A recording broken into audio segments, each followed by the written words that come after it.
Welcome to the activity page. Also known as your main dashboard, this is the first screen you'll see each time you log in. The activity page has everything you need to manage your yearbook project and access key software features.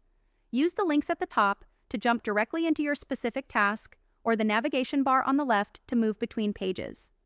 Progress meters show you the current status of your pages and your cover from the yearbook ladder, helping you keep your book on track to completion.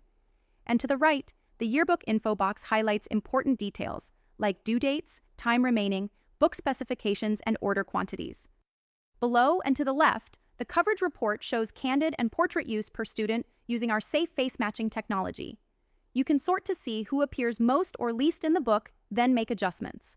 You can also view orders by student, track protected students, and update name data. The calendar is a great way to keep your yearbook project and all of its associated tasks on track, and a lot more. It contains your due date and other key deadlines, and you can easily add your own custom events.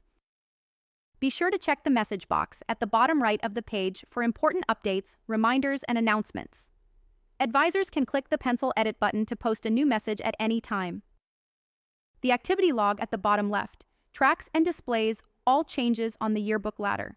Next to it, the support section provides direct contact information, along with access to our extensive knowledge base, full of helpful articles and resources. With everything in one place, the activity page keeps your team organized and informed while you work on your amazing yearbook.